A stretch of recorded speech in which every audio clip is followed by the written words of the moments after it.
Hello! It's Saturday once again, which means more logic. And I am so excited that we are basically at the end of this small project in terms of the technical stuff.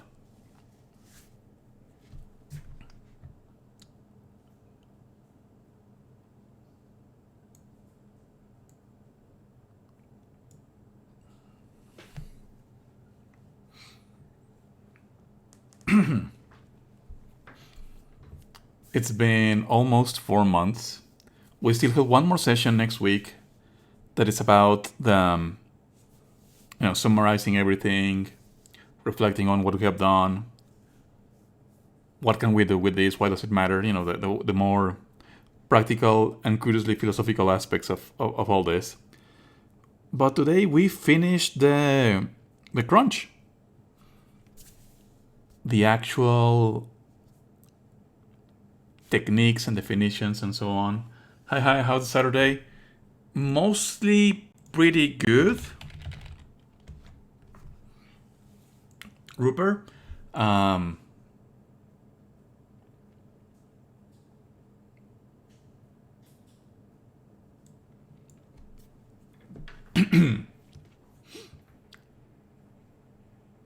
I was messing with a tracker program. I've been listening to so much tracker music and demo scene music that my brain just said, no, we need to figure out how to do this. We need to actually try our hand. No idea where. I think it actually looks better here. Okay, whatever. We need to try composing at least one track or just messing around or something. And I've been really enjoying it, but it's getting into a bit of a fixation territory. I'm just fiddling with samples and messing with sound waves and trying to get cool sounds. And I would say that at this point, I can get sounds that remind me of the NES or of early arcades. Like I got a sound wave that looks or that sounds like someone getting punched in an old arcade game. Discipline unlocked. I don't know. I have so many hobbies and weird little things that I enjoy. Being a quote unquote content creator is a trap. It just makes you want to do all the things that a quote unquote content creator, or better said, a multimedia project manager needs to do. I know. Maybe if I could sell my skills, I could just hire someone to compose for me. But I don't think at this point I would like that. At this point, if I had superfluous amount of money, I will hire someone to teach me how to make tracker music instead of asking them to compose a song for me. Sampling and experimenting on sounds fun as fuck that she was buzzing in a DS. Well, one of my streams, one future stream, I have a friend that is an actual composer. Like she's an actual professional music composer, has a degree and everything, and has composed multiple songs. And she's going to help me out with that in a stream or so. But in order to have that stream, I need to play around with the software long enough that she can actually teach me how to compose stuff. Which means at least having the samples done myself and knowing a bit about how we just place the notes on the tracker. Anyways, so that's been my Saturday so far. And nursing some aspects of my decaying body, as one does. But for now, we are back on like, oh yeah, I was a bit upset because I lost some progress because the storm hit and my power went out and I didn't save. Because I was just so absorbed in playing with the samples and stuff. And I also lost the fact that I did do the homework. I had it all done to speed this part up, but whatever. So we'll have to do it again, all over again. So yeah, might as well do it quickly. So I asked to do this as homework. As always, we justify our premises because they are premises. And what we'll do, for the most part, is that will reduce the problem to something that can be solved using propositional logic. Solving propositional logic and then return to first order logic or predicate logic. So let's analyze the problem. We have our first sentence that says, okay, sorry, I forgot, talking about music, and let me put the music. Good old coag. So, oh yeah, fun stuff. Smulian also played the piano. He was fairly good, and he has some recordings if you want to listen to that.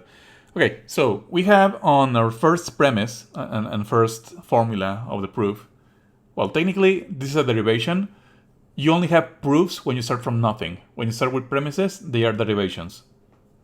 I think I already said that, but bears repeating. So the first formula says, all the P's are Q's. That documentary with him singing his brother's song is amazing. I think I know what you mean, and yeah. Hell of a guy. The first sentence says all the P's are Q's. Everything that is a P has to be a Q. The second formula says B is not a Q. B is outside the set of the Q's. So imagine the first formula said, again, this is just for the sake of clarity and analysis. Imagine the first formula said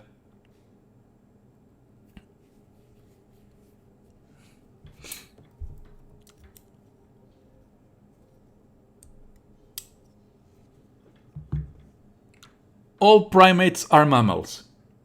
If you're a primate, then you're a mammal. Okay? And the second formula said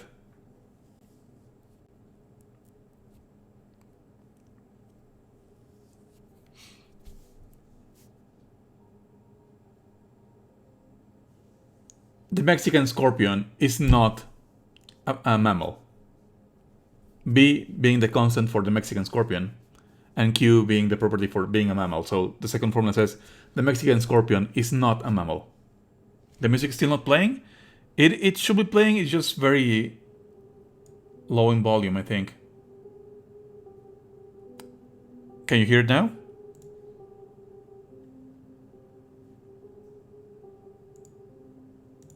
Yeah, but thanks for the heads up on the audio.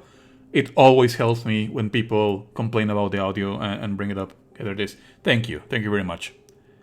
So, if the Mexican scorpion is not a mammal, and all primates are mammals, then we know that the Mexican scorpion is not a primate. Because if it were a primate, it would be a mammal, and then we have a contradiction. And the conclusion is, at least something is not a primate. Particularly, we know that the Mexican scorpion cannot be a primate. Because if it were a primate, it would be a mammal. And that's a contradiction.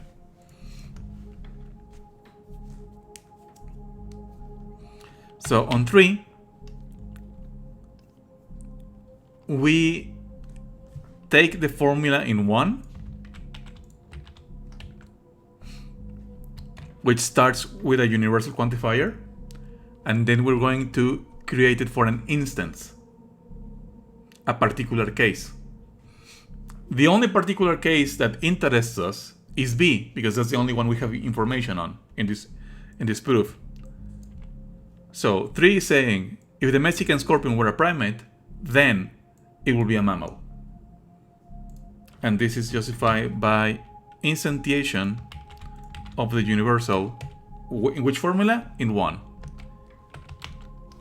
So here I have all the elements I need for a modus tollendo tollens, which we have over here. We already proved this when we did propositional logic.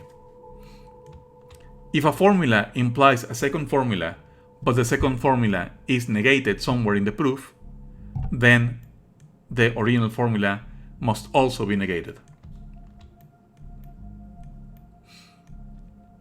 Which is the reasoning I just gave. If the Mexican scorpion were a primate, it would be a mammal, but we know it's not a mammal. Therefore, it cannot be a primate. By MTT, modus tollendo tollens, of 2 and 3. And finally, in 5, I have a particular case of a constant that is not a primate. So I know that something is not a primate. And I know this because if one particular object of my domain it does not have the property, or has the property, whatever the case may be,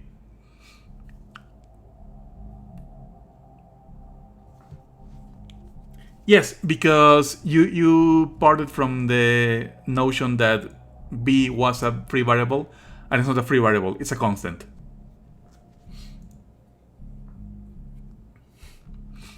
We have particular information about b in 2. So because a particular is not a p, we know that at least someone is not a p. And this we know by the rule of generalization of the existential in 4.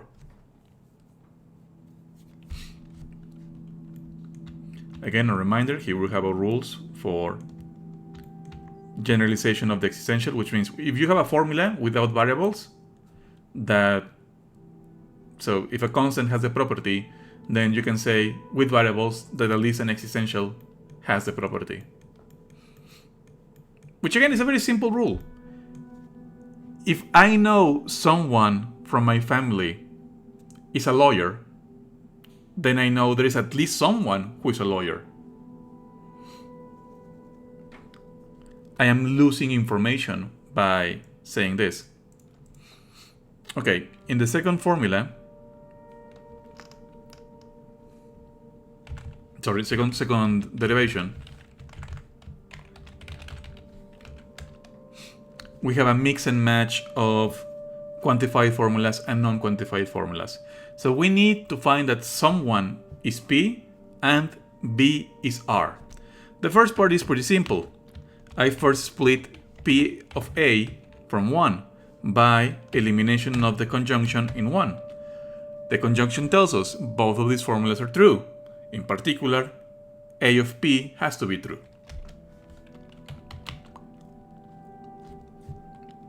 And if A is P, then at least something is P. I know this from the generalization of the existential from the formula 3. Now the other part, where do I get that B is R? That B has the R property? Well, the only other part where I see the R property is in 2. 2 tells me everything that is Q is R and vice versa. B and R are matching sets. They have the same things inside. If you're a Q, you're an R. If you're an R, you're a Q. Well, I happen to know that B is a Q. And if B is a Q, then B has to be an R from 2. So again, from 2, I will do a universal instantiation again with B. This instantiation of the universal that is in 2. I can use an already existing constant because I am starting from a universal quantifier. Now, we also proved a rule way earlier in the course that a biconditional is, as the name implies, 2 conditionals. So I can do like a modus ponens kind of thing, or a biconditional elimination, because obviously I know that Q is B from the elimination of the conjunction in 1, and in 7 I can get that B is R by the elimination of the biconditional second version of 5 and 6. Because I know that the biconditional is like 2 conditionals, I know I can do the modus ponens.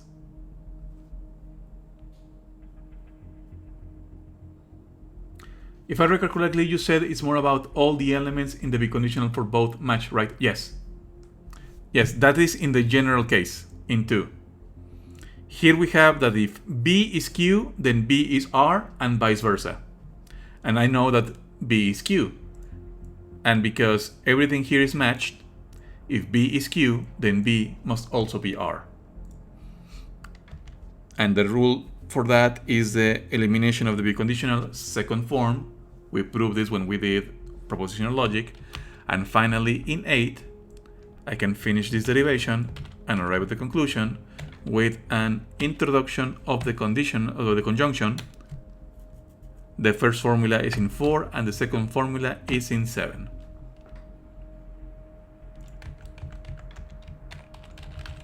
Third derivation.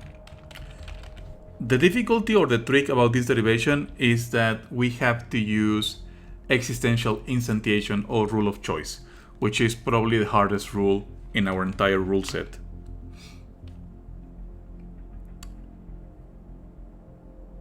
So I got an existential negated, and we have a rule for that. An existential negated is actually a universal negating. That's the rule of equivalent quantifiers. Let me copy a universal from here.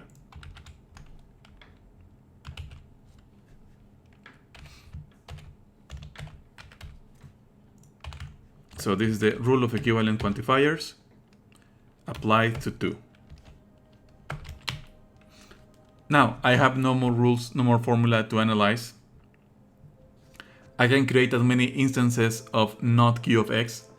Formula 3 tells me that nothing is Q. For everything in my domain, it is not a Q. Q has to be empty.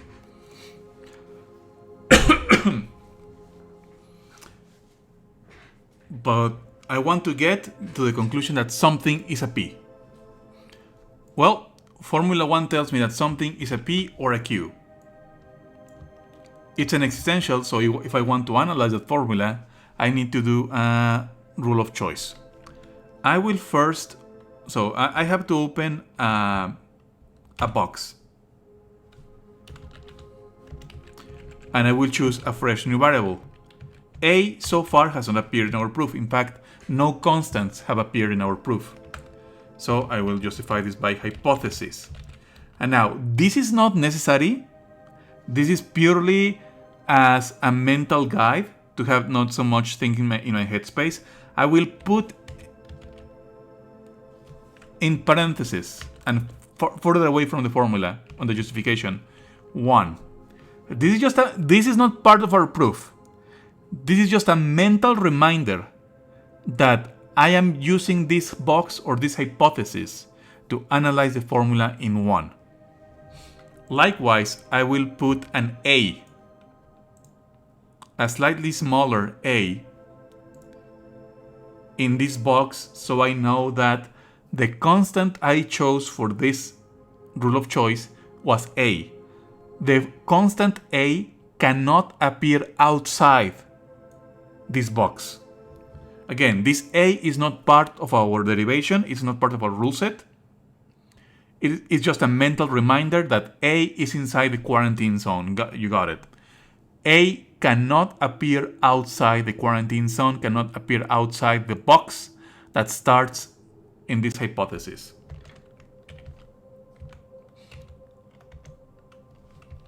Okay, I only have this formula and this formula. If I want to analyze this formula, whose main connective is a disjunction, I have to use disjunction elimination. So I will open another box. Oh wait, not yet. Yeah, I have to open another box. And start with the first disjunct, which is P of A. This is a hypothesis related to the formula in 4. Again, that number inside the parentheses is not part of my proof. It's just there to make my mental headspace easier. And P of A is the formula I want to get to. You'll see why later. So here I end this hypothesis box and I immediately open another one with Q of A.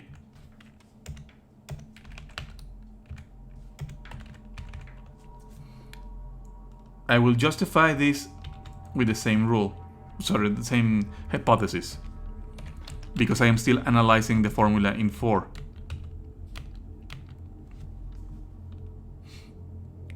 3 tells me that nothing is Q. 6 tells me that A is Q. Well, that's a contradiction, but I have to make it explicit.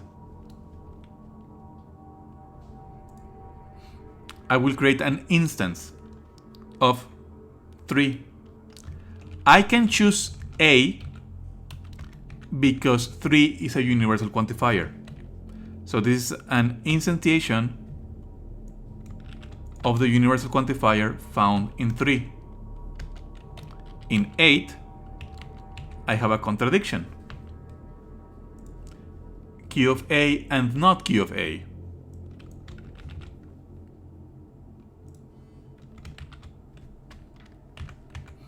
This by the rule of introduction of the contradiction of 6 and 7. In 9, since I have a contradiction, I can obtain whatever formula I want. In particular, I want P of A. This is by the elimination of the contradiction rule applied to 8. And I chose one side and I got P of A of P, sorry. I chose the other side and I got A of P. So A of P has to be true by the elimination of the disjunction found in 4 with the first subproof starting in 5 and ending in 5, and the second subproof starting with 6 and ending with 9. Now I am almost done. I cannot get A of P outside of this box. Remember, A is inside is the quantity bounder. But I don't need A. A was just a name I needed temporarily to analyze the formula in 1. I don't know for a fact that A is this particular someone or something. A is just a name we invented to temporarily analyze the formula. So I will remove. Contradictions work the same like in propositional logic? Yes, exactly the same. Both propositional logic and predicate logic are considered classical logics. And in classical logic, contradiction is always a no-no. And contradiction always explodes the system.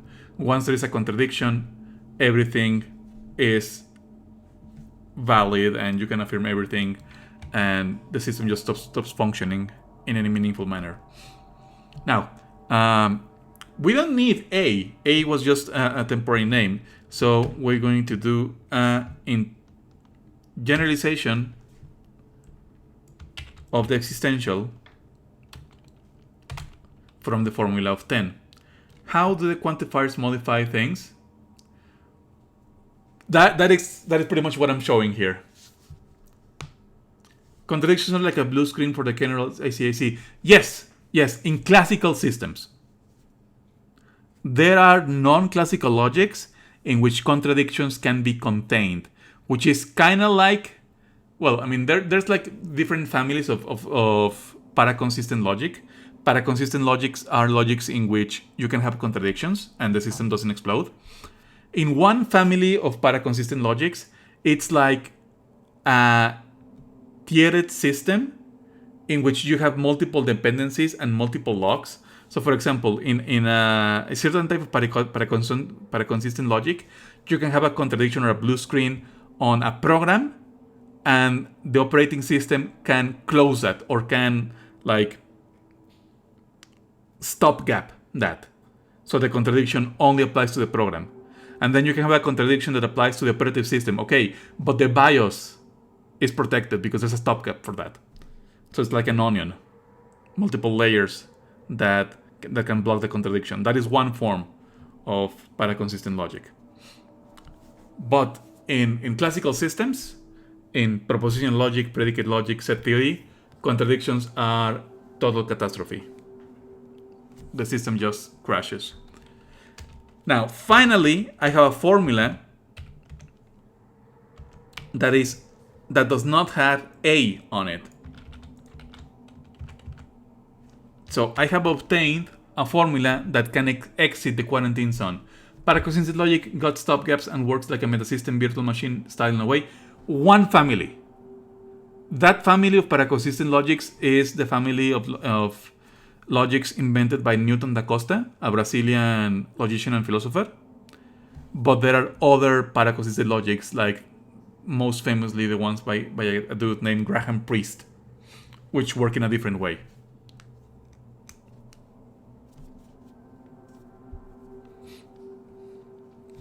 Anyways, we have arrived at a formula that does not have the constant A, the forbidden constant that must be kept inside the quarantine zone, which means we can finally close the box that we opened in 4, and we do rule of choice from the formula that started in 1, and a soft proof which started at 4 and went all the way to 11. And that is our conclusion. Something is P. Let us analyze the formula. We know that something is either P or Q. Well, we also know that nothing is Q.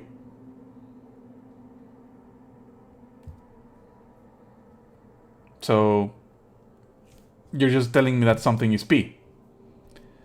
I like this is a common experience in Mexican popular food joints. It's like, okay, we have Jamaica or horchata, but we ran out of horchata. What is that person telling you?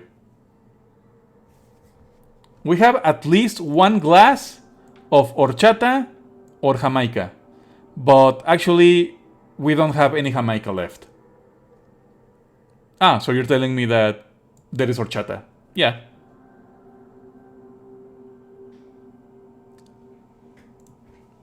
Yeah, this is the quantified version of the destructive syllogism.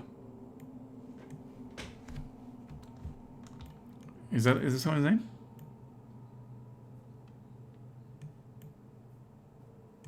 No, disjunctive, not destructive. Disjunctive syllogism.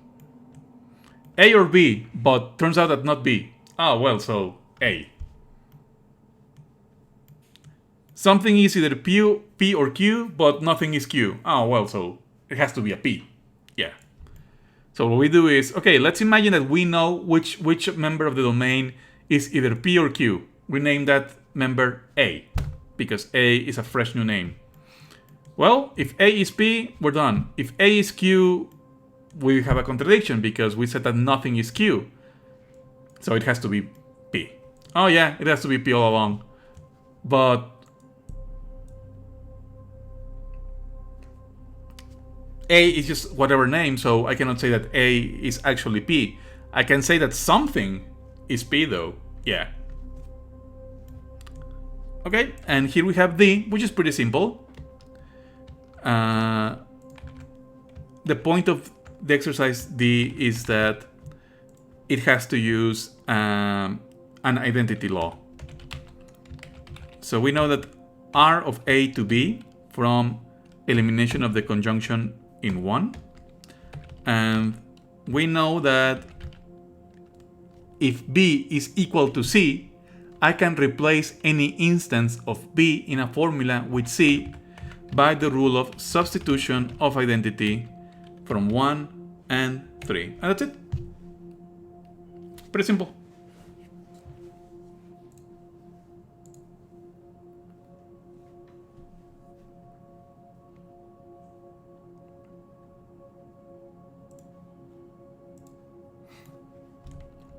It's just odd because of the... Yeah. No. Okay, no, I misunderstood your question. Yeah, this symbol with 2 horizontal lines is identity. The symbol with 3 horizontal lines is equivalence. And we also name it as if and only if. It was the simple, yeah. Now I have to do one more exercise, because we still have like 15 minutes. Even though the set theory part is going to be a bit tough, but okay. Exercises.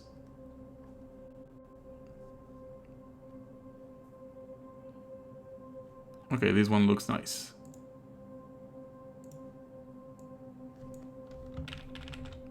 Hopefully it is copied without any loss. It's copied without any loss, yay! But this is from when we use the other symbol for the conditional, so let's replace that.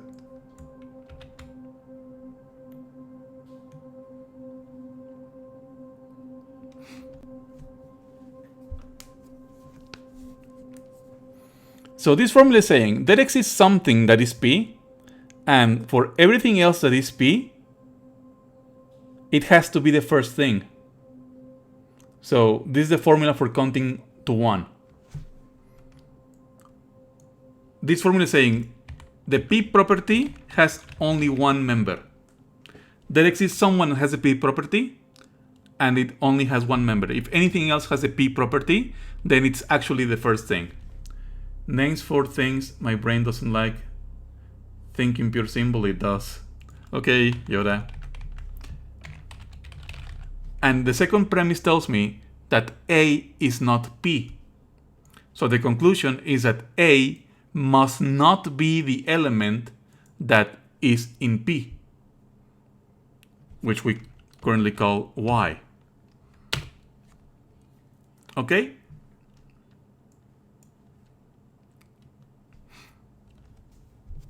The only way to arrive at a negation is through the introduction of the negation rule, which is reduction to absurdity.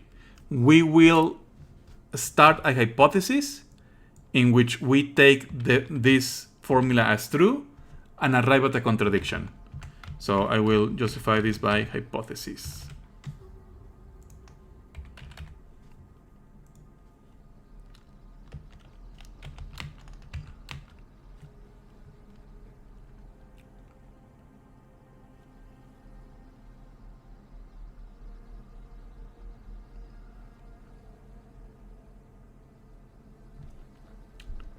Notice, however, that the conclusion is not a formula. It's a term. It has a free variable. Thanks for the hydrate.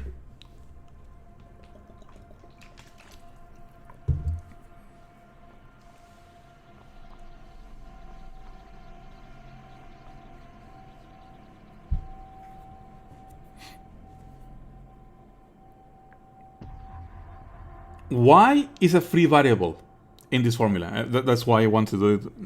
I want to do this exercise. So it's not a complete formula yet.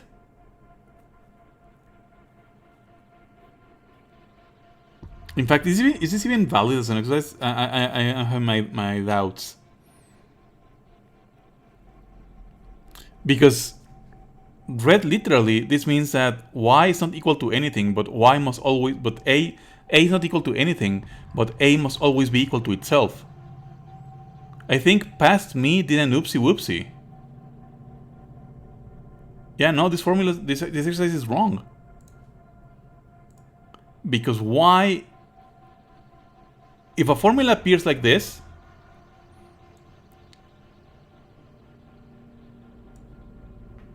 then I am saying that I will arrive eventually at the conclusion that A must not be equal to itself. I will be able to derive that. Because y is a free variable. So no, this exercise is wrong and past me fucked up.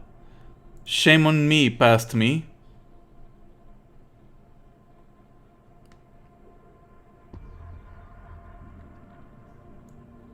Okay, but I got another exercise that is actually valid this time. And has the same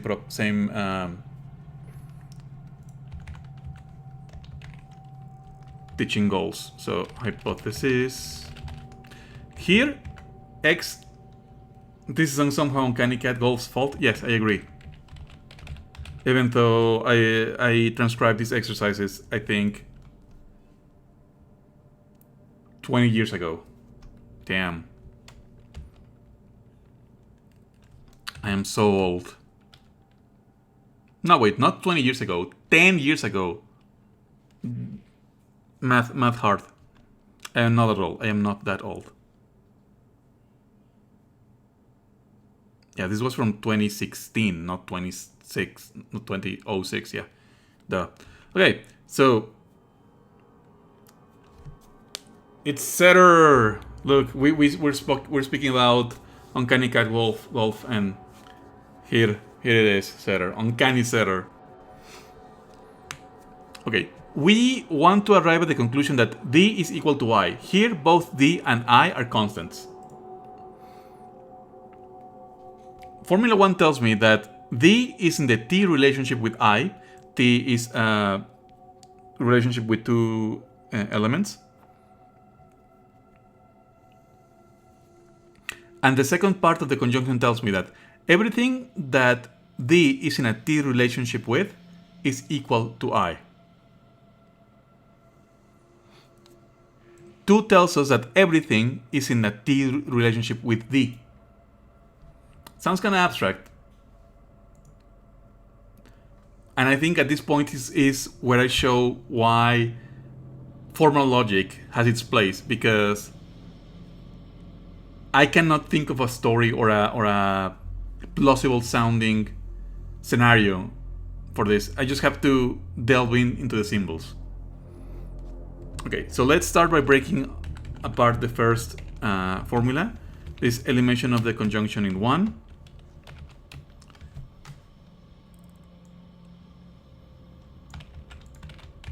And another elimination of the conjunction in 1.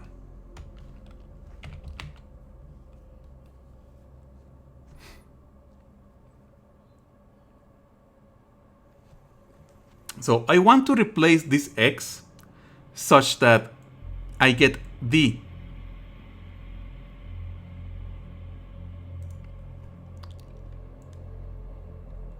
Let me do that. This is an instantiation of the universal in 4. And if d is in the t relationship with itself, then d must be I. Rupert says, I felt that a lot in my failed attempts, but it was because of yet another self-owned misconception. It's fine. We're not in a course, we're not grading people, the VODs are there, they exist as a constant reference.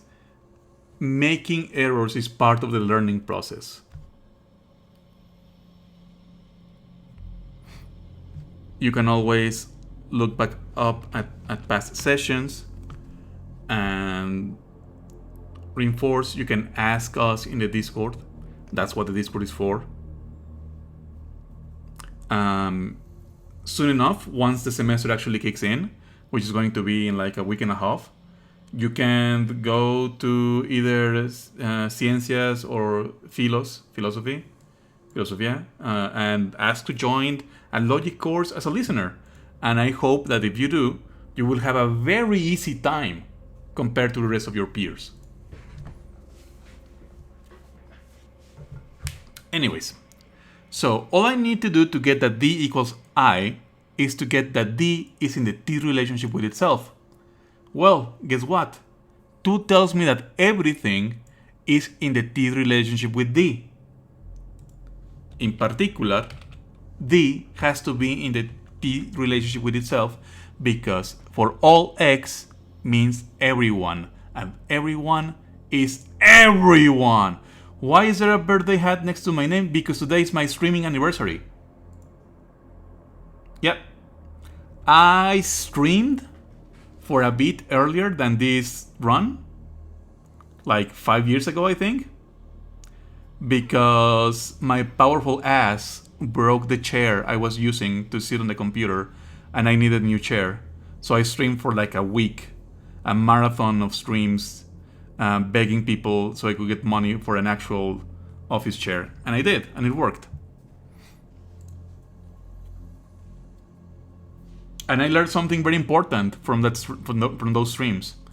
I don't like face camming because that is another layer of masking I have to do, and I don't want that. That's why I didn't stream until I realized PNG tubing and VTubing was a thing. Not because I want to be an anime creature, but because I don't like masking. I don't like having to hide my weird autistic facial expressions and my T-Rex hands. And thankfully, by PNG tubing or VTubing, I don't have to hide them. I can have like a plausible face emote and I don't have to mask. The technology does the masking for me while I'm doing jazz hands and T-Rex hands, and you cannot see them because I am not putting a cam. Anyways, I know from 2 that everything is in a D relationship in the T relationship with D. In particular, D. D has to be in a T relationship with itself because everyone is, and everyone literally means everyone. So this is an instantiation of the universal of 2. Neurotypicals enforcing strict facial masking is hell. Genuinely, I'm glad. It does. Thank you. Also, just to make sure, when we say masking, we don't mean actual COVID masks. I love those masks. I fucking love them. When we say masking, we mean the artificial, forced, conscious, and deliberate monitoring of our voice tone, our vocabulary, our facial expressions, our non-verbal communication. Yeah, there's a term called masking, and that's something a lot of neurodivergent people do, mostly autistics, because the spontaneous way in which we use non-verbal communication is considered weird and off-putting by neurotypicals or autistics, and it's just very tiring to imitate an autistic while they talk. So yeah, thanks to Minisamio or Blobsamio. The file name is Blobsamio. I don't have to mask. I can do as many weird faces I want to do right now outside the camera lens. Okay, so now that I have that D is in a T relationship with itself, that is the antecedent of 5, which means I can get that D has to be equal to I by an elimination of the conditional or most points. Why are we using the other conditional symbol? Let us change it to the arrow. This is an elimination of the conditional or modus ponens of 5 and 6.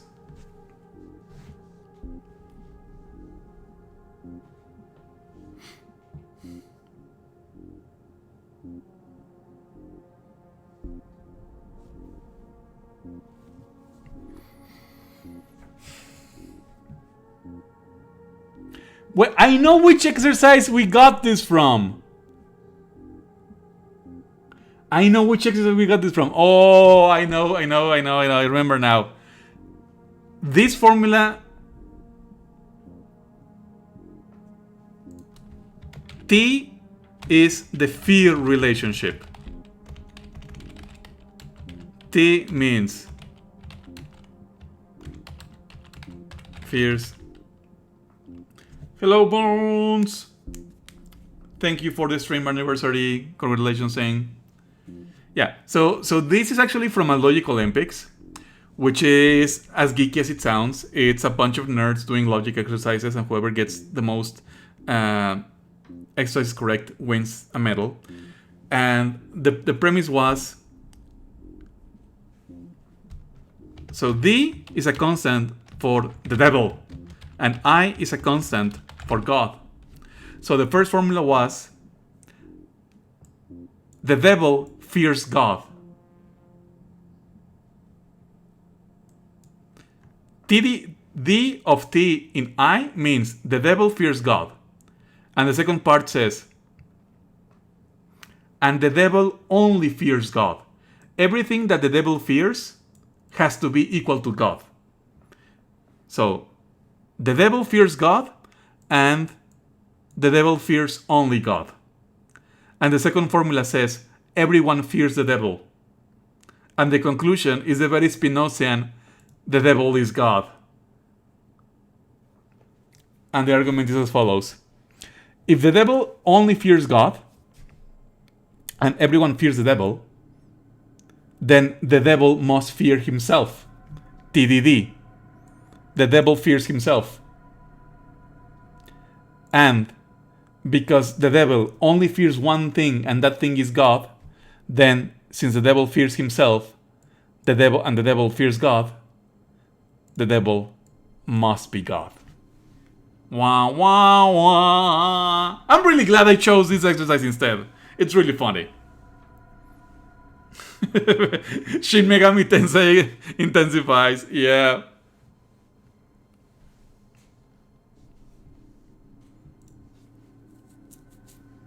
So yeah, you can do a lot of fun things with predicate logic. But we're here, gang. We're at the end. It's time to do actual math. Now, you might remember from propositional logic that we also proved that propositional logic is complete and correct. And by that we mean that everything that we prove in using propositional logic is actually logically valid. And that propositional logic can prove all of the logically valid formulas that it can express. We can prove a similar thing for first order logic, but in order to prove that, we need some set theory. And the goal of this course is getting people to at least read an introductory course in set theory, and then they can actually do mathematics.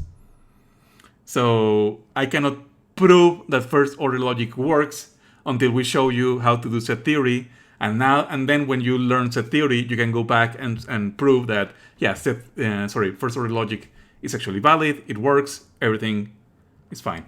Axioms and theorems are another part of propositional logic to brush up with. Not really. I mean, theorems, yes. The concept of theorem, yes. But propositional logic only has as axioms very basic formulas like non-contradiction and excluded middle. Propositional logic does not have axioms really, because all of the axioms are theorems, so you can prove all them. What propositional logic does is that the very construction of the system is so precise that the very rules of derivation allow you to uncover the axiomatic principles behind it. Anyways, we are at the end of our road, at the end of our introduction to mathematical logic, and that is introducing everyone to baby set theory. I'm just going to read. This is from Enderton, Elements of Set Theory, 1977.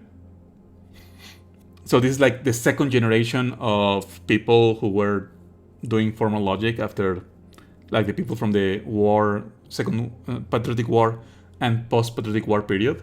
This is like the first students, or the first new generation of students they got after them. So I'm going to read out loud. Axiomatic method for set theory. In this book, we're going to state the axioms of set theory, and we're going to show that our theorems are consequences of those axioms. That is really all of mathematics. The great advantage of the axiomatic method is that it makes totally explicit just what our initial assumptions are. Now, the classic definition of axiom is a self-evident truth. That is no longer the case. Axioms, since the 19th century in mathematics, do not mean self-evident truths. They are more like the building blocks of our initial mathematical structures based on assumptions. Truth does not get into this, at least not for free. It is sometimes said that mathematics can be embedded in set theory. 99.9% of mathematics can be. So, how I learned most mathematics, I think I already mentioned it, but it bears repeating. I was a victim of the apathetic Mexican education system. I thought I hated math because I was taught math as if it were a set of processes you have to mindlessly apply. And I never understood that. The only way I have understood real math was after learning logic and after learning set theory. Once that I understood set theory, I could begin learning actual mathematics like calculus, trigonometry, and so on. Not that I'm very good. I mean, I haven't had time, but at least I understand what they do. Once I understood the axiomatic method. And 99% of all human mathematics can be expressed in set theory or as a module of set theory. It is that powerful. Definitely all mathematics that non-specialists will ever use can be expressed in set theory. So unless you plan a career in mathematics or certain branches of physics or computer science, learning set theory is all you need to actually understand and do mathematics. Real mathematics, not just accounting. I mean, no disrespect for accounting, but crunching numbers is not mathematics. I mean, it's an application of mathematics. Real mathematics is proving theorems and finding relationships between mathematical constructs. So yeah. Most mathematics can be embedded in set theory. That is true. This means that mathematical objects, such as numbers or differentiable functions, can be defined to be certain sets. Yes, they can. The concept of sets is incredibly powerful. And the theorems of mathematics, such as the fundamental theorem of calculus, then can be viewed as statements about sets. Furthermore, these theorems will be provable from our axioms. This is key.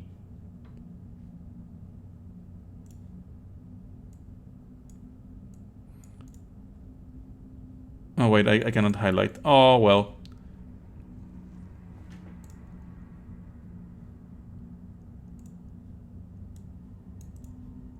I can do this. I can do jank underline.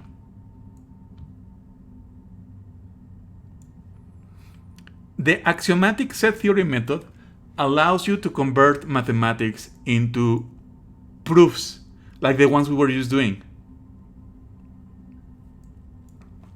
Hence, our axioms provide a sufficient collection of assumptions for the development of the whole of mathematics. I mean, 99 of mathematics.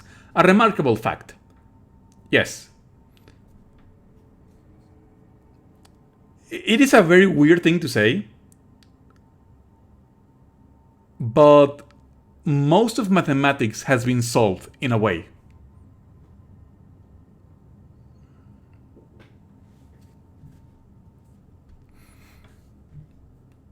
The axiomatic method has been useful in other subjects as well as in set theory. Consider what is the remaining 1%? Basically stuff like the millennium problems, or like the stuff. So there is, for example, problems at the frontiers of mathematics, problems that we can shape or define but cannot solve yet. And there are the unknowns, things about mathematics we don't even know that we don't know. So, Millennium Prize problems.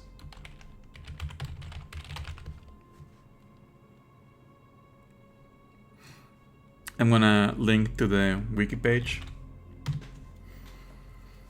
The Millennium Prize problems are 7 well-known complex mathematical problems selected by the Clay Mathematics Institute in the year 2000. The Clay Institute has pledged to pay $1 million for the first correct solution to each problem. That is a pitiable amount. That amount has not kept up with inflation.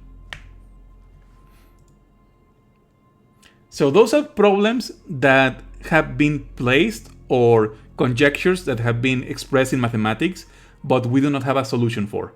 That is an example of the remaining 1%. That is what pure mathematicians are trying to solve.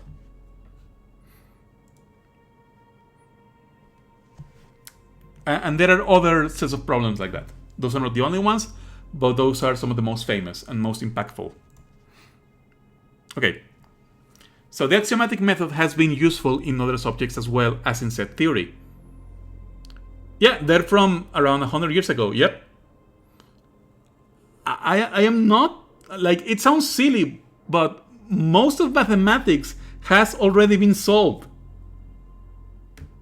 The people who went to say, oh, we're gonna solve mathematics once and for all, they got pretty fucking far.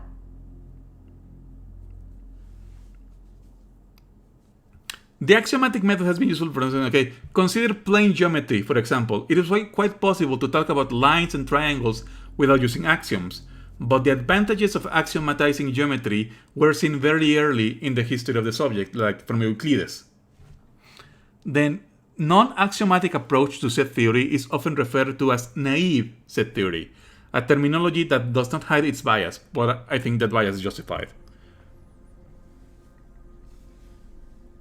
Historically, set theory originated in non-axiomatic form, but the paradoxes of naive set theory, the most famous one being Russell's paradox, forced the development of axiomatic set theory by showing that certain assumptions, apparently plausible, were inconsistent, contradiction. And remember, contradiction means the system explodes, everything goes, and hence totally untenable.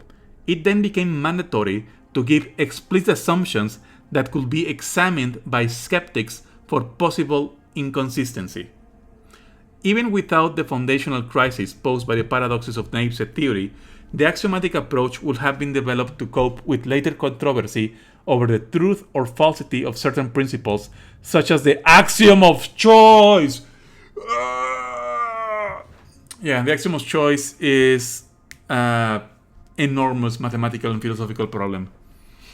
Of course, our selection of axioms will be guided by the desire to reflect as accurately as possible our informal, pre-axiomatic ideas regarding sets and classes.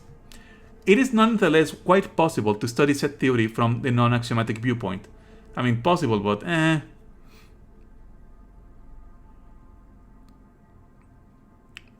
The passages dealing with axioms will henceforth be marked by a stripe in the left margin. The reader who omits such passages and reads only the unstriped material will thereby find a non-axiomatic development of set theory. Perhaps they will at some point later they will at some later time wish to look at the axiomatic underpinnings. On the other hand, the reader who omits nothing will find an axiomatic development.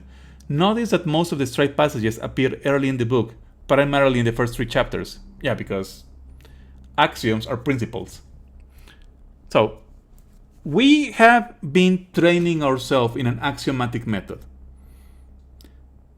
so that we can convert mathematical concepts to formulas, and then we solve the formulas through a formal language, and then we can better understand the implications or the relations of the mathematical phenomenon we were studying in the first place. Our axiom system begins with 2 primitive notions. They're called primitive because they go first, not because they are simple or rough. They are named primitive because they are the very beginning of our theory. The concepts of set and member. In terms of this concept, what's the relation between axioms and the main rules of first-order logic? You'll see. You can express the axioms of mathematical theories in the syntax of first-order logic. That is the entirety of what we have been doing so far. Once we reveal the axioms of set theory, we will phrase them in the language of the system we were just using. In terms of these concepts, we will define others, but the primitive notions remain undefined. So that means undefined in the system. We can explain what they are, we can provide ways of understanding what a set and a member is, but in the axiomatic system, they are the core bottom. They are the elements of the theory. There are no simpler parts. Everything will be a complex amalgamation or mixture of these basic elements. Set and member are elements. Everything else is a molecule. Instead, we adopt a list of axioms concerning the primitive notions. The axioms can be thought of as divulging partial information regarding the meaning of the primitive notions. I love that. I love that definition because it is expressed in information theory. It's not that they are true, it's that they are compacted information.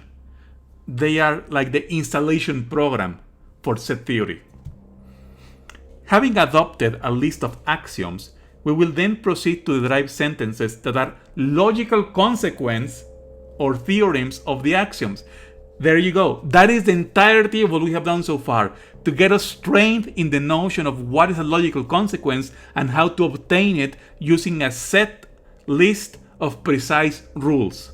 Here, a sentence A, or whatever, I think that's a lowercase delta? The typography doesn't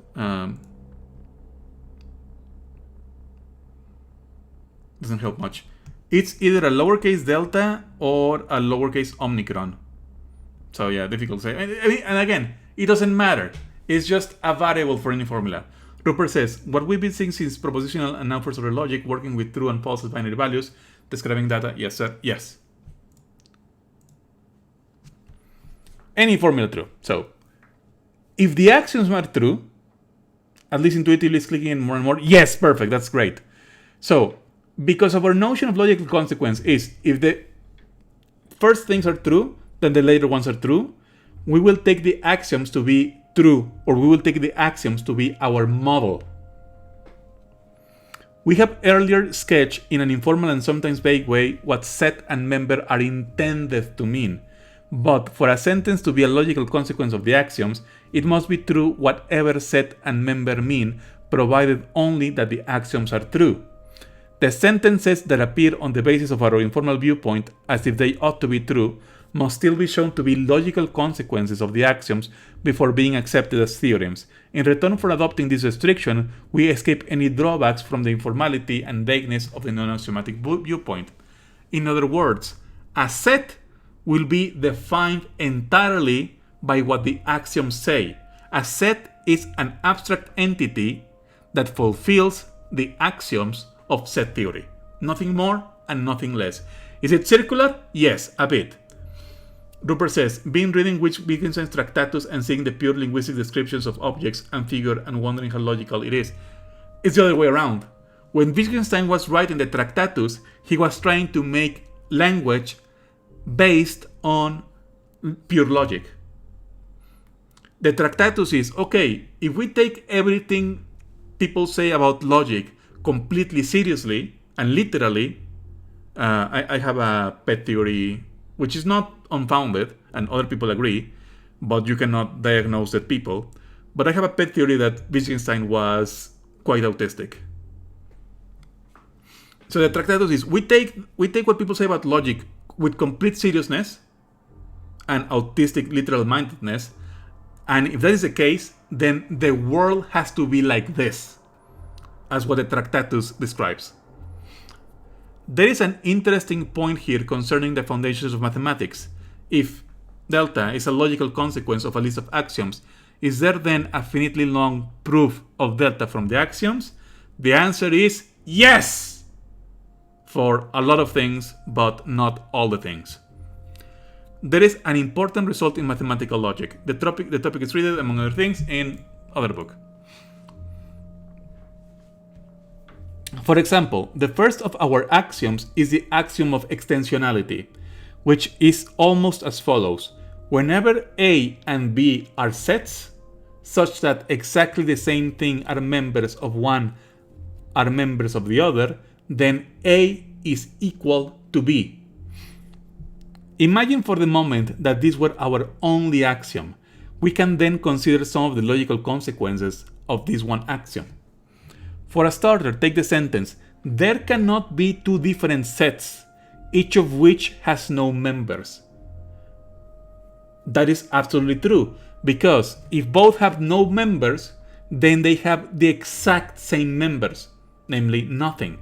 And because they have the exact same members, they have to be the same thing, so only one thing. This sentence is a logical consequence of extensionality, for we claim that any assignment of meaning to set and member making extensionality true also makes the above sentence true. To prove this, we argue as follows, which is the argument I just gave. Let A and B be any sets, each of which has no members. Then exactly the same thing belong to A as to B, since none belong to either. Hence, by extensionality, A equals B. So yeah. See? It's the same type of abstract, formal, mathematical reasoning we have been training to build for the last 3 months. If you can understand how that makes sense, I succeeded. And you did as well, as a student.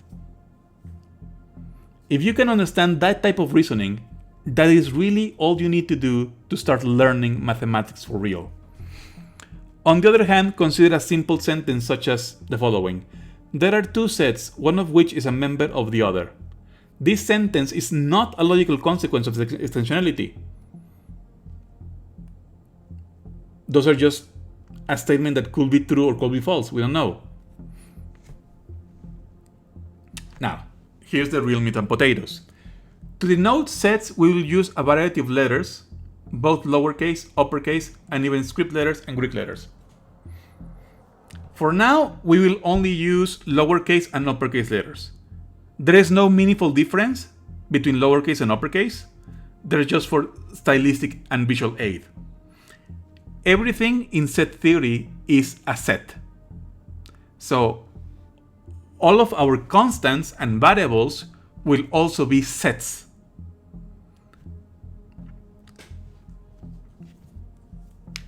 Where feasible, we will attempt to have the larger and fancier letters denote sets higher in our hierarchy of levels than those denoted by smaller and plainer letters. Yeah, so that's why we won't be seeing any script or Greek letters yet. That is for when we deal with the problem of cardinality, which we will not do in this course.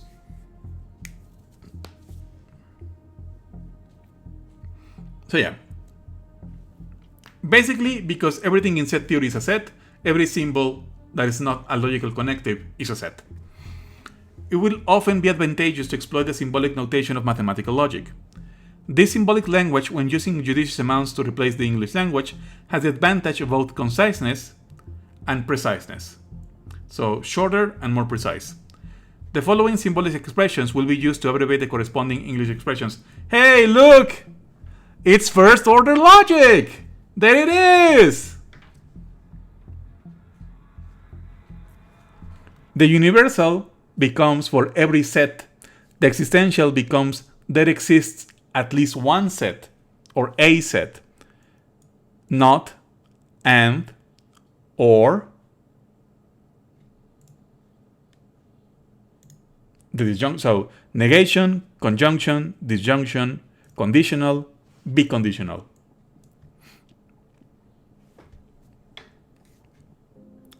Here's the new stuff. Here's the new stuff.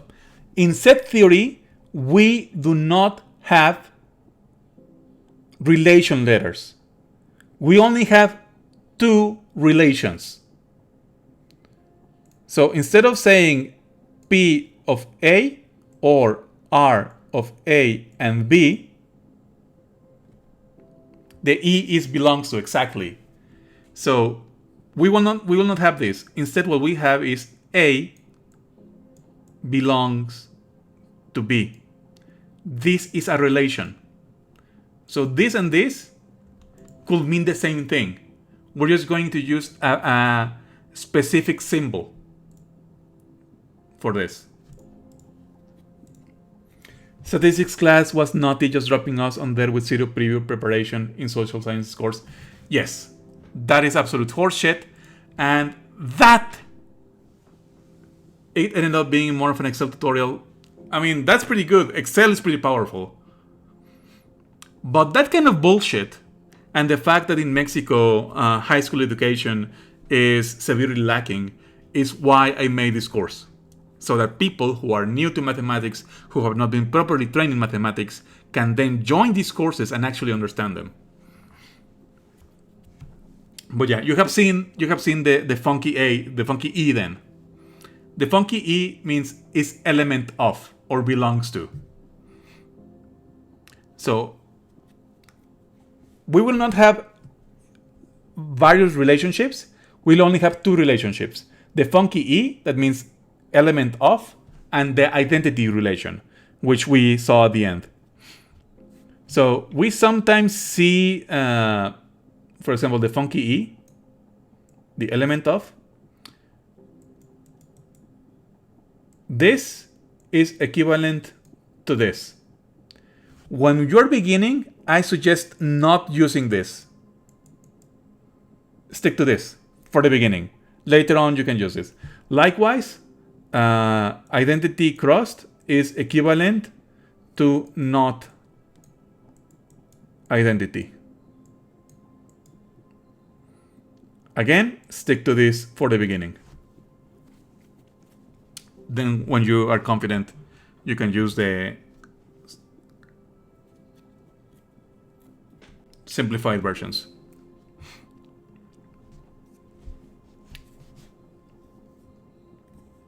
We're more used to the all not symbol. Yeah, not only are we just more used to, it's easier to do certain operations and logical steps with the extended notation.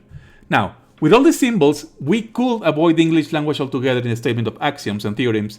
We will not actually do so, or at least not all at once. Most mathematicians don't write in pure code, so to speak. They use this hybrid, Logagnol or Math English, or you want to call it.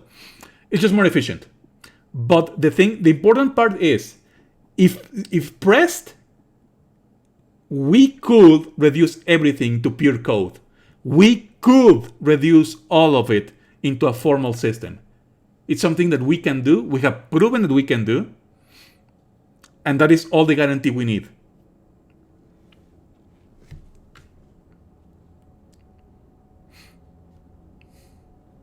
Notice that we read universal of X as for all sets X rather than for all things X.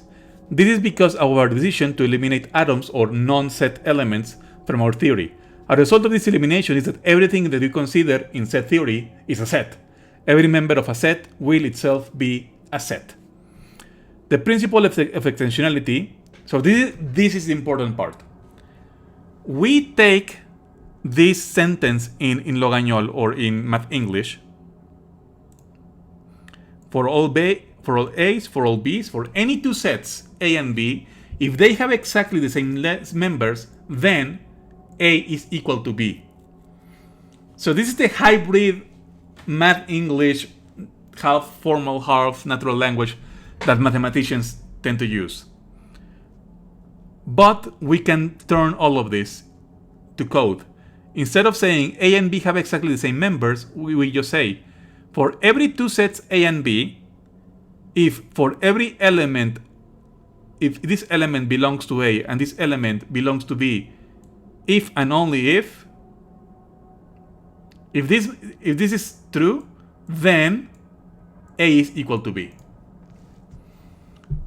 For any two sets, if all of the elements of A belong to A, saying equal is identical to saying identical? No.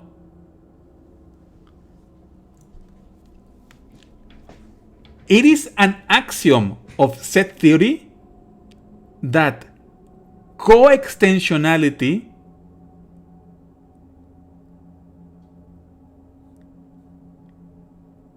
is enough to make two things identical. Equal is kind of vague. Equal is used to refer to identity between quantities.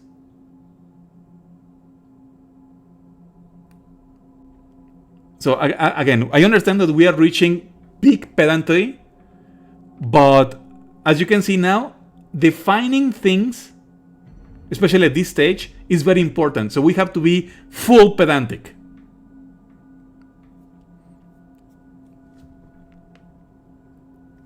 Identity is a way of saying that two things are the same thing, or two names are actually just two names for one thing.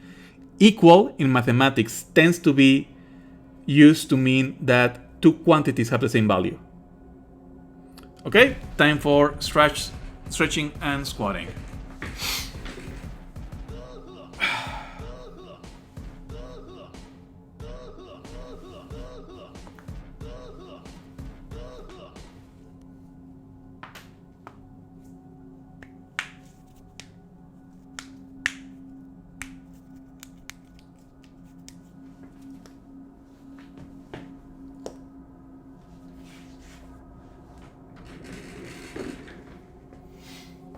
As always, make sure we're all warmed up, we're loosened up.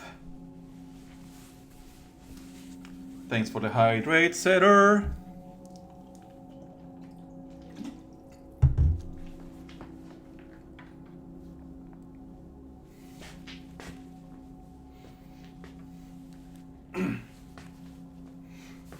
Okay, let's go. Everyone in chat has to join me, of course.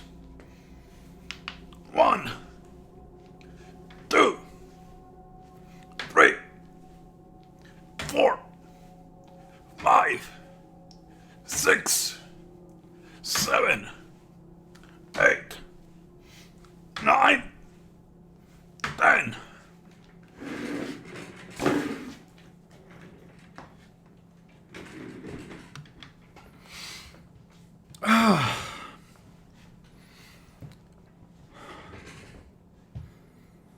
Oxygen arriving to my brain.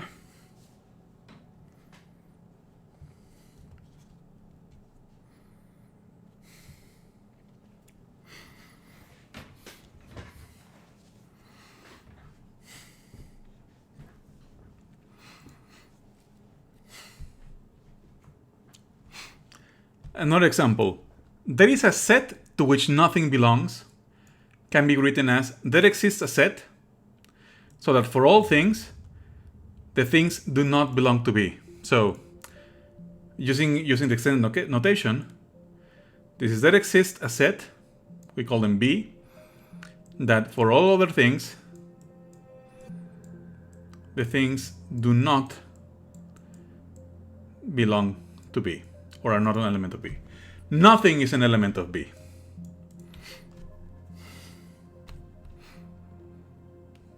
See, we just took the implied negation and put it outside to fit our syntax.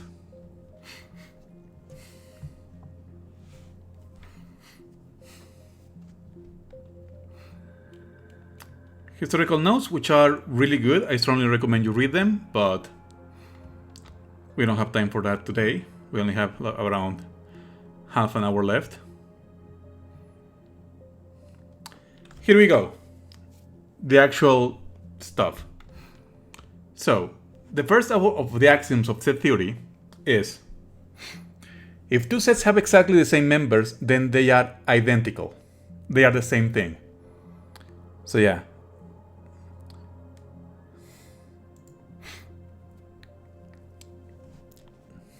Maybe equal was not the best choice here, but whatever. See, that's the thing. We don't need to ponder about equal, because we have here something stronger, something more precise and formal. Identity. I mean, title of the book, do I have it in discount? No, you don't have it for discount already. This is, I'm going to put it up in chat. This is Elements of Set Theory by Enderton.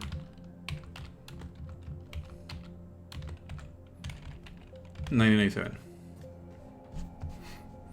Again, it's a very old book, so I think like even in this case you can find it for free.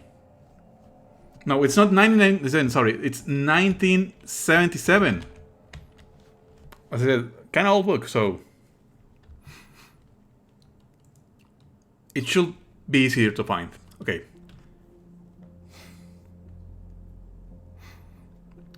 More axioms. There is a set having no members. Yeah. There exists an empty set. The set that has no members, we call it the empty set. Pairing axiom. For every set U and B, there is a set having as members just U and B. So if you have two sets, Rupert says, Is it okay if I crack these PDFs and also drop in once or twice a week in the homework chat? Yeah, of course! That is the whole point of the homework chat. That is the whole point of this project. Like, my amigos, samigays, samiguns, what does it say to the right of my big fat head? Open tutoring hours for everyone. If you need help with your logic or humanities homework, feel free to ask. Like 1/3 of the motivations behind this channel is that I keep seeing students waste their lives, their money, and the time of their teachers asking generative AI to do their essays and homeworks for them. What the fuck is the point of getting an education then? Some people say, oh, but it's too difficult. Well, I'll fucking help you. I will give you my valuable time to help you do your homeworks, as long as you don't ask the fucking program, the fucking sycophantic chatbot. Ask me instead. We will help you instead.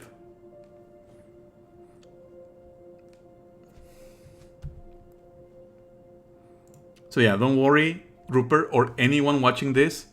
That is the point of this project. We want to create a communal learning space so that people have better alternatives than just working with ChatGPT, Grok, Gemini, whatever the fuck. I am putting my actions where my mouth is. I am not just telling people don't use the chatbot. I am telling people don't use the chatbot. I will help you out. I genuinely like learning. I think, and this is something we have been confirming by our reading of the German ideology by Marx and Engels. Learning in general is one of the most powerful tools the human creature has to make a place for itself among this careless void. I genuinely love learning. I love learning as an activity, and I love learning as a reality of the human creature that we all are. And I want to promote more of it. I want to take away the halos of exclusivity and elitism and prestige around learning. I want to help as many people to learn as much as they can, because this is also something I believe very deeply.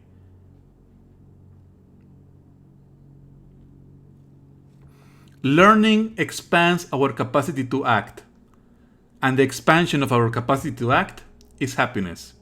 Learning and the power that comes with it is one of the purest forms of happiness the human creature can have. So yes, please feel free to ask. That is what the Discord is for. It's for helping people with their homeworks. The channel named Homework and Study is to help people with the homework and study. Hate! Let me tell you how much I've come to hate generative AI since I was conceived. If the word hate were written in every single nanoangstrom of every single circuit that spans the whatever kilometers of my vowels, that will not even come to express the hate I have for in this nanosecond for you. Hate! That's my butchering of the hate monologue from AM from I Have No Mouth and I Must Scream. Now, something I don't hate. The axioms of set theory.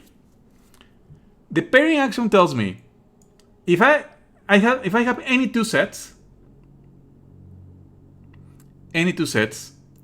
and they can be the same set even, then I can build a third set that has inside of it the first set and the second set. Rupert says, the scant moments I feel the halls of my learning from social sciences grinding have given me more joy than 200 hours of gaming. Well, I hope you can find better games. Because lots of games can be educational and also impart the joys of learning. Like, Baba is you!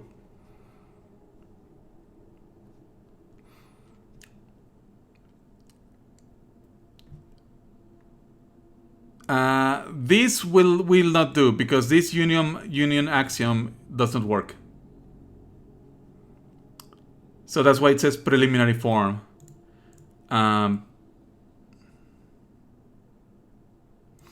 For any sets A and B, there is a set whose members are those sets belonging to either A or to B or both.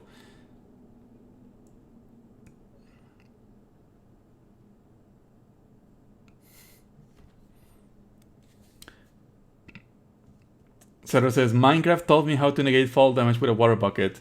I still miss my legs. No, but Minecraft can teach you about circuitry and logic gates. And you can use propositional logic to do redstone engineering in Minecraft. So the reason why the union axiom in preliminary form does not work is that this can let you create things that are too big to be a set. But we'll worry about that later. Power set axiom. This one is super important. For any set A, there is a set whose members are exactly the subsets of A. Wait a fucking second. What the fuck is a subset? We have not defined this term yet. Well, we're going to define a complex term in terms of the simple. A subset or a subset relation is this. We can break down the subset relationship as a conditional statement. Everything that belongs to the first set belongs to the second.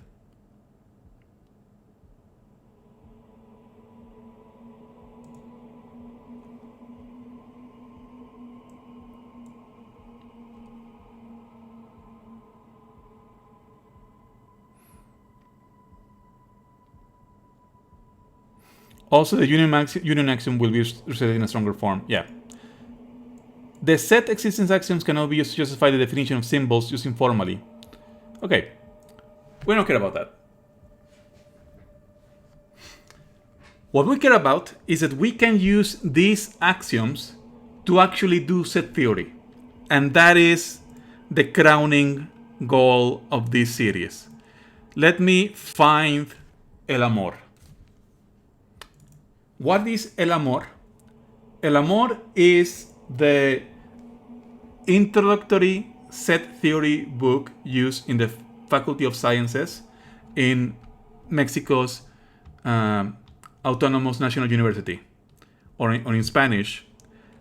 El amor es el libro de teoría de conjuntos básica que se usa para los estudiantes de ciencias de la Facultad de Ciencias de la UNAM. Let me show it on screen. I will show you love. Not just love, the love, el amor. Now, why is this called el amor? Because its author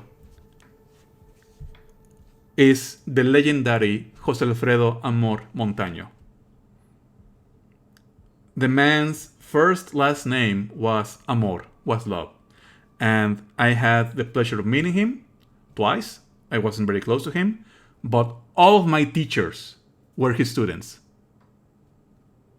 So José Alfredo Amor Montaño is, in a way, my logical grandpa. And he wrote this book, Teoría de Conjuntos para Estudios de Ciencias, or Set Theory for students of the Sciences. And yeah, I managed to meet José Alfredo Amor twice, but all of my teachers studied under him. And they all say the same thing. His last name was an apt descriptor. He was truly a love of a person. So yeah, you can get this book for around 100 pesos if you go to the Faculty of Sciences. I strongly recommend everyone that goes to UNAM and is interested in mathematics to get a copy of this.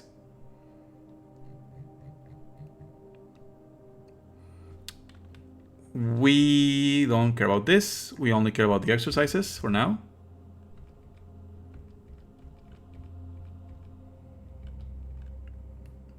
The Mexican logic family born from law, without a more it cannot be seen. Yep, literally.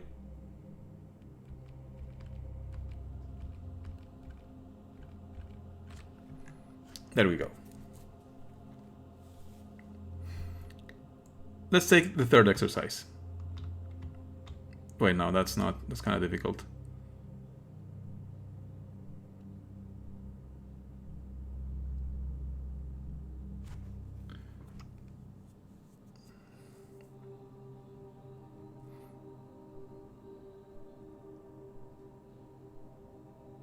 Yeah, N is a good exercise. I will... He may have it. Rupert says that, I hope my grandpa got this somewhere, but he said it in the Instituto Politécnico Nacional. He could have it. It's a fairly popular book. But this book only exists from the 90s. So maybe your grandpa, I don't know, it's more like maybe your dad's, your parents could have it. But yeah, it's a really cheap book. It's published by UNAM, so minimal cost. Let's do exercise N. I will do this on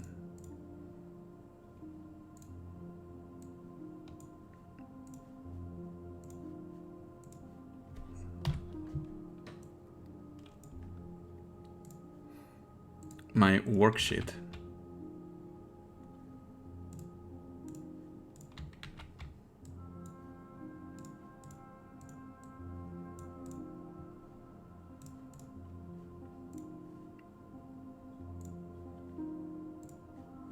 So let us go to the worksheet.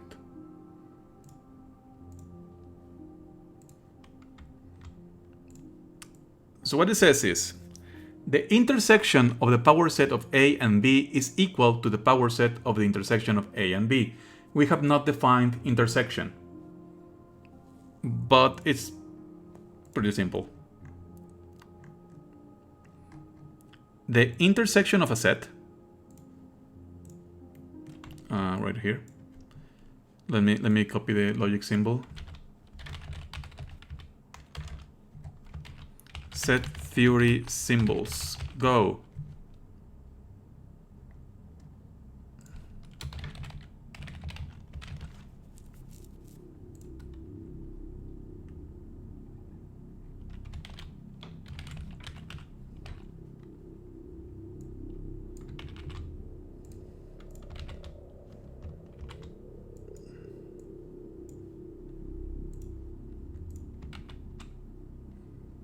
It's like the explanation of conjunction with the diagram in Venn. Yes, literally, it's exactly what it is. The definition of conjunction is this: the intersection of A and B is a set C, such that it is a set of things that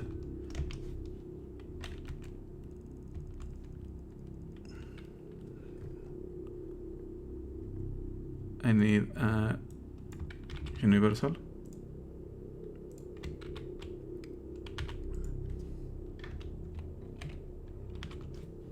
And I need a element symbol, a funky E.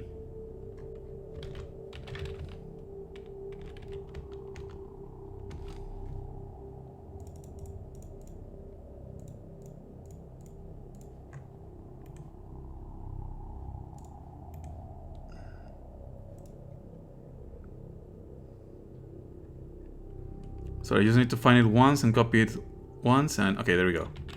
Found it. And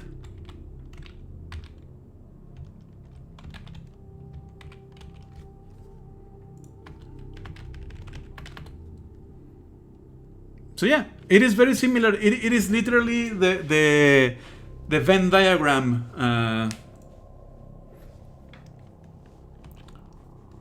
and I need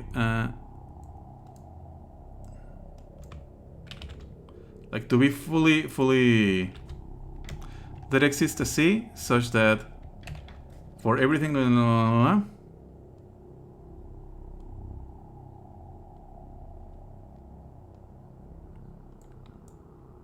if it for everything that belongs to A and B, then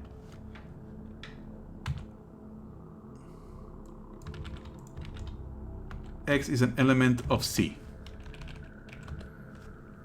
Yeah, like the intersection is literally the intersection is literally the intersection from Venn diagrams. It's literally the set built from the things that belong simultaneously to A and B. It is in Venn diagram form. If I need a new layer for this.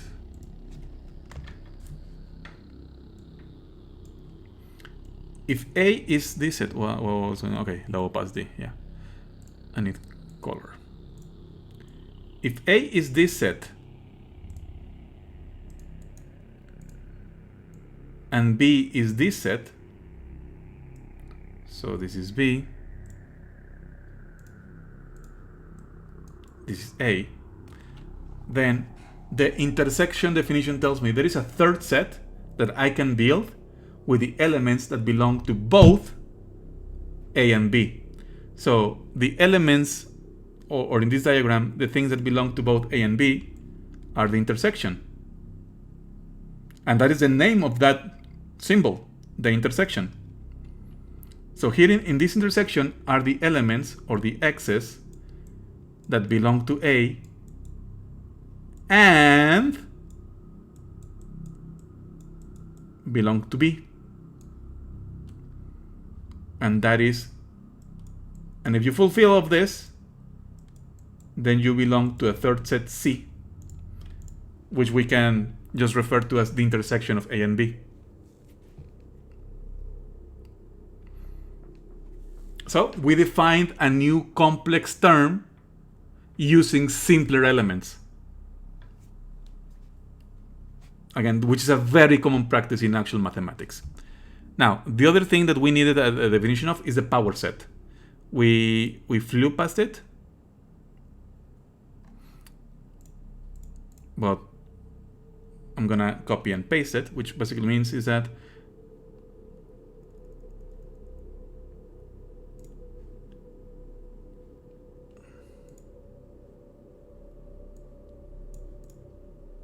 so the power set is usually painted with this bolder, slightly italics P. So that's what we're gonna do. The power set of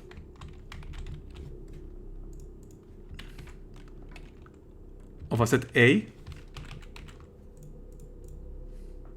is equal to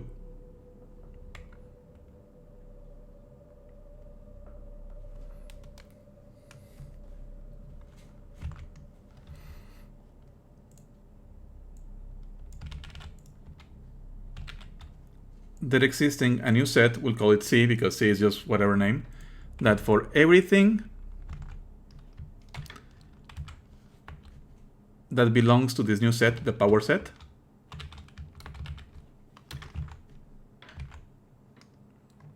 we need if and only if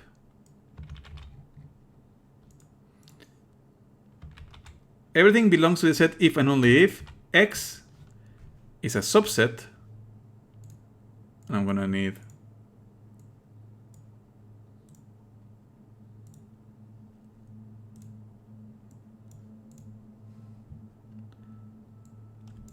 a subset symbol.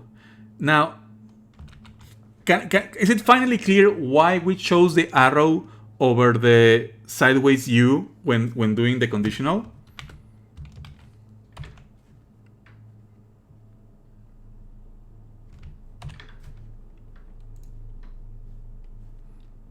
Is that it? Yep, that's it. So a power set is a set that we create that contains all the subsets This is not dyslexic friendly, exactly, yep. There are projects to make set theory more dyslexic friendly, and there are fonts that are more dyslexic friendly, but I don't have them. And the ones that I have found, they are not mono-spaced. So I really wish someone will make a dyslexic friendly font that is both. Probably it exists, I just don't know of it yet. So that is our edition for power set.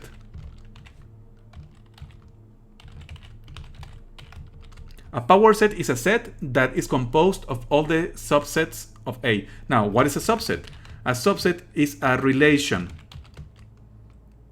X is a subset of A if and only if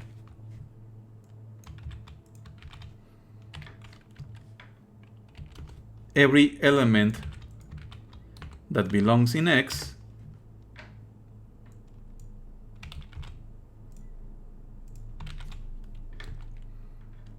those elements also belong to A. That is all we need. And the axiom of extensionality. That is all we need to actually solve this. So we need to solve this. We need to solve to obtain a formula that ends with an identity. So we will immediately require the axiom of extensionality.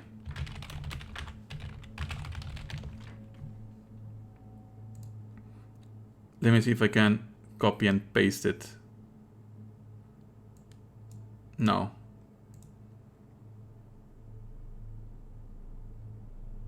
Freaking Wikipedia uses LaTeX and shit. Okay, well, time to do it the old-fashioned way.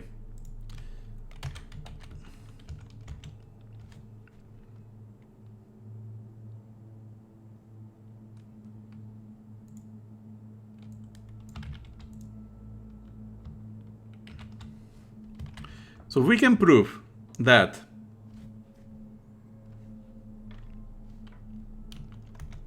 if something belongs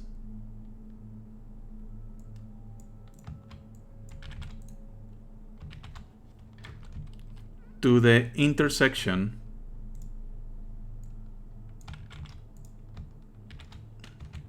of the power set of A and the power set of P, if and only if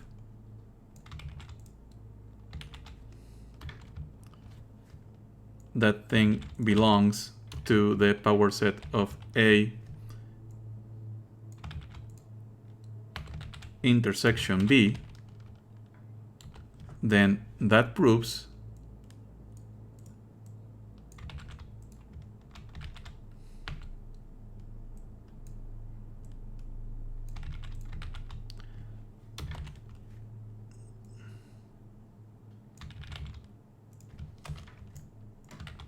that they are the same set. So in order to prove an identity, we need to prove double containment. Yeah, almost another thing. If we can prove this biconditional, then we can prove this identity. This is justified by axiom of extensionality. Okay? So in order to prove a biconditional, we need to prove two conditionals. First, we need to prove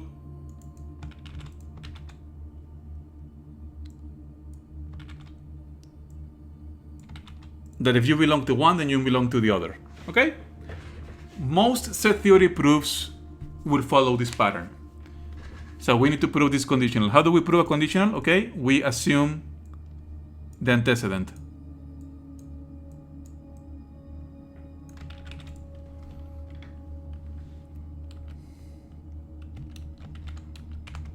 So we literally hypothesis this.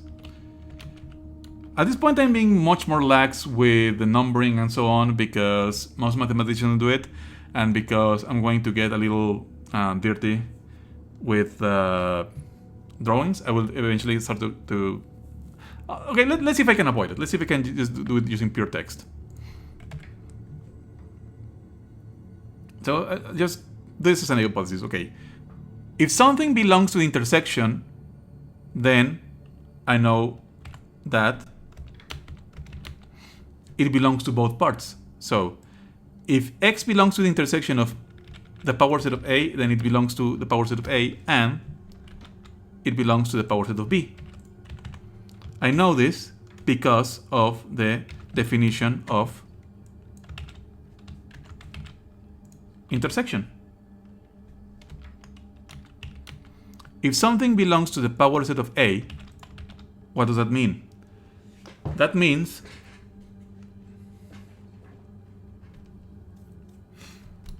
the power set of A is a set made of all things that are subsets of A.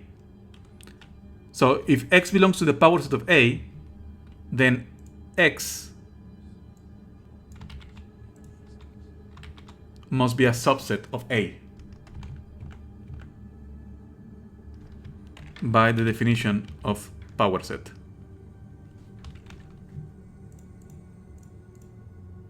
So yeah, all of these P's are power set P's.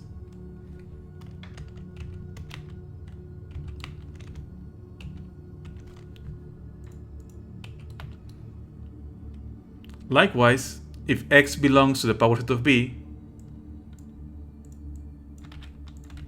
then X must be a subset of B. Again, by definition of power set. If X is a subset of A and B, then that means that everything that belongs to X must also belong to A. This is by a definition of subset.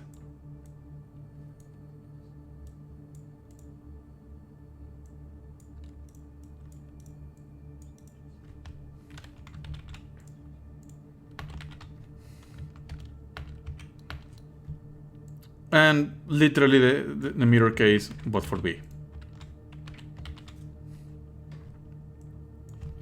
So all I have done so far is take this formula and break it down into its simplest form.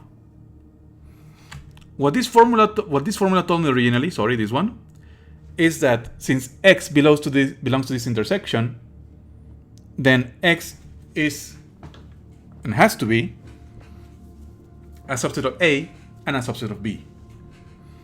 And that means that everything that belongs to X belongs to A, and everything that belongs to X belongs to B. Now,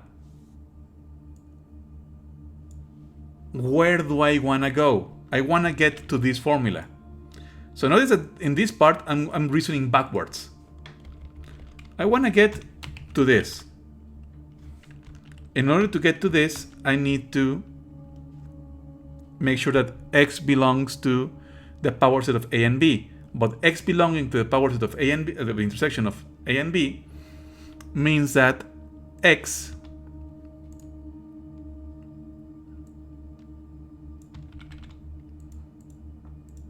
is a subset of the power set of A intersection B. Belonging to a power set just means that you have to be a subset of the original set. And if something is a subset of the power set of A and B, that means that everything that belongs to X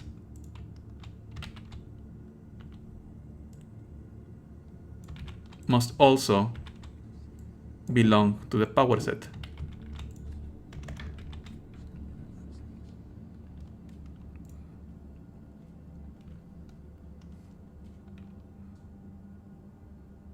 Okay, but what does it mean to belong to the power set? Wait, no, I'm walking in circles.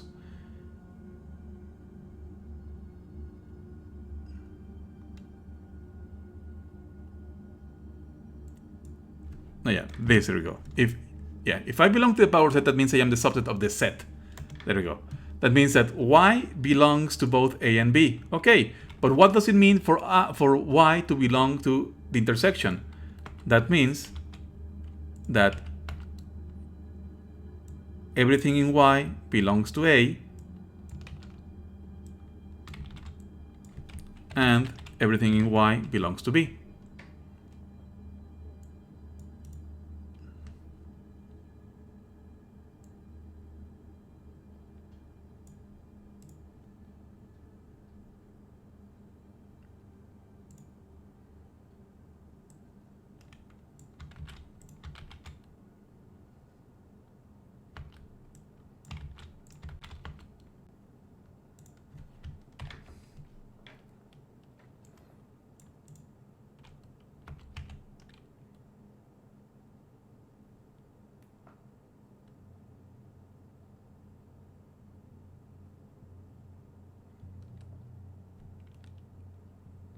So I need to build this conditional.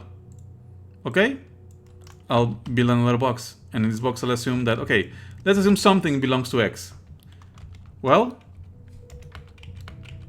if something belongs to x, I automatically know that this something belongs to a, this something belongs to b, and therefore, by our very basic propositional rule of introduction of the conjunction, it belongs to both by introduction of the conjunction. So I'll justify this by hypothesis. I'll justify this by modus ponens of, I guess I have to fucking put numbers. Okay, whatever. So this is B1 because, no, A1, A2, A3. No, actually, no. Yeah, I can actually make it. So this is 2, this is 3, this is 4. No, I can't. I'm gonna have to do the long route. Okay, whatever, it's fine. A2, A3, A4. I'm gonna need to move this away. We got some text overlap.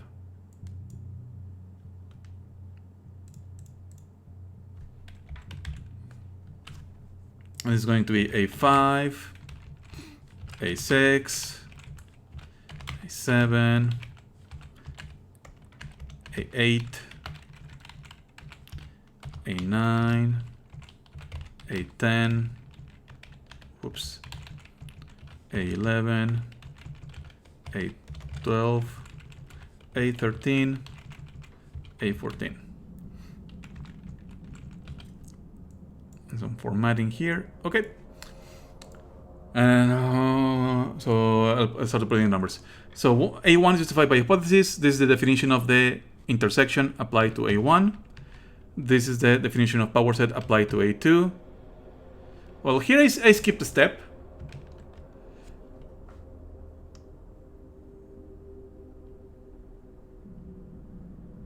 I skipped an elimination of the conjunction. It's fine. We can do that now. We're bigger boys. We know that. Yeah, obviously, if we have a conjunction, then both formulas are true. I'm just skipping that middle step. It's kind of trivial at this point. This is also definition of power set applied to A2. This is definition of the subset applied to A3. This is definition subset applied to A4. This hypothesis is modus ponens applied to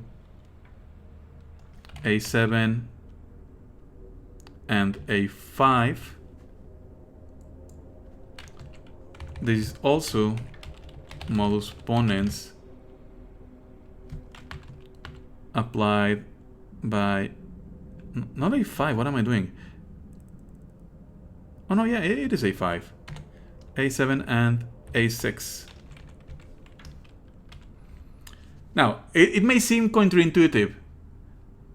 Why can I do a modus ponens directly from this to this? That is because in set theory, we're in an environment with three variables. The y that belongs to x has no other property than belonging to x. Why do we know this? Because in set theory, we only have two relations, element of and identity. So that means that we can be very lax about our quantification. It's like, do I really need to make an instance of A5? Not really. Y is anything that belongs to X. So this is just, imagine that something belongs to X. Yeah, I guess. Well, if it belongs to X, then what's what? It belongs to A, and it belongs to B. So it belongs to A and B at the same time. So introduction of the conjunction of A8 and A9. And here, okay, here I will actually need another step.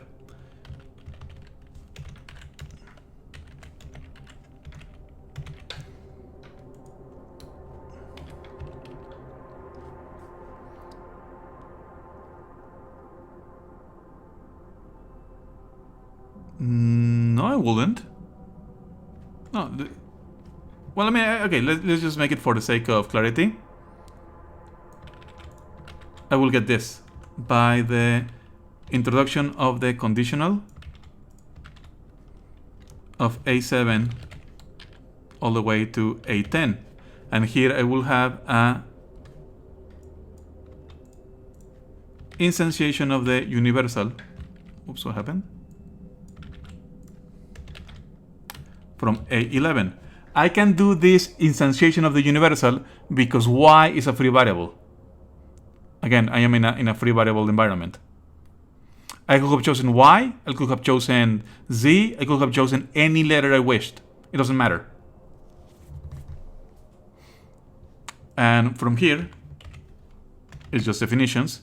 So this is the definition of the intersection applied to A12. And here is a definition of subset applied to A14. And here is the definition of power set applied to A15. Okay? Then I will have to do the same proof. Okay, I ran out of page. But for the other side, I will have to start from this, do a bunch of stuff, and get to this. Again, it doesn't really matter whether or not I'm going to do it. What matters is that I now have a general method for putting my tippy toes into actual mathematics. What I did here can be done with diagrams, with Venn diagrams, very simply. But this method is more general, and it can go for a lot longer and create much more complex proofs than using Venn diagrams. It's also more precise and less prone to misunderstandings. It does not need visual analogs. It's just formal. So I'm sorry, we're running out of time. So I can only give you half the proof. I can maybe give you the other half if you join the Discord. But it doesn't really matter. What matters is this living example of some very basic mathematical relationships that we have done using the methods that we have learned through these last 3.5 months. It's formal set theory working. And again, this is something only beginners do. Most practitioners will just look at this and say, yeah, it's obvious because definition, that's it. Yeah, that's something you can only get with mastery and doing the same thing over and over and over for a couple of years. But we have shown that it can be done. We can take a moderately complex, whatever, mathematical relationship in an actual mathematical theory, formalize the axioms, and then using our notion of logical consequence, explore those mathematical statements and relationships in the mathematical theory. So, we now have an introduction to mathematical logic as a general tool set that we can use to understand how mathematics works at a very basic level. And with that, we have finished our introductory course. We have finished Mathematical Logic 101, which is kind of equivalent to a semester or a year, depending on your major. In mathematics, this will be over in a semester. In philosophy, we take a year because philosophers like to ask a lot of questions. I thought we don't have 2 more sessions. No. Last week I said we don't have 2 more sessions. This session was the last one in terms of the actual techniques and formal apparatus. We're done. And we're going to have 1 more session next week where we do like a recap of all the things we did and we ask ourselves, now what? What do we do? Why did it matter? What is the point? And after that, the next course is going to be an introduction to game theory. Not the math bad stuff, like actual game theory using mathematical models to understand strategic decision making. Rational, selfish, strategic decision making. But yeah, I'll see you all next week for the summary. We have some viewers, and there's someone I want to... I didn't even think of it like that at first. But no, shut up. There's someone I want us to rate.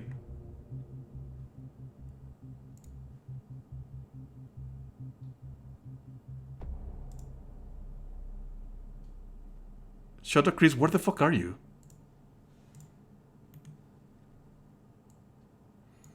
Why is he not streaming?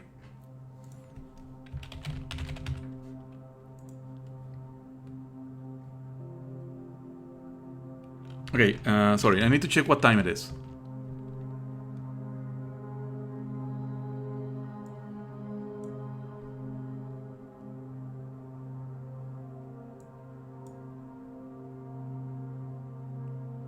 Oh, it's too early. It's too early. Okay, never mind. I'll have to rate someone else. Never mind. We just lost someone. Okay, we don't have enough for rate anymore. I'll see you all next week so we can have like a proper summary that we can... Yeah, no, actual game theory, no, fuck that. So we can have some questions, ask ourselves what all this was for, and what we can do now with this new knowledge. Hope you had a good time. As always, I am Samuel, your friendly internet uncle that wants to help you get into philosophy, because you're already doing philosophy, whether you want to or not. So might as well do it consciously and for your own benefit. See ya later, and bye-bye.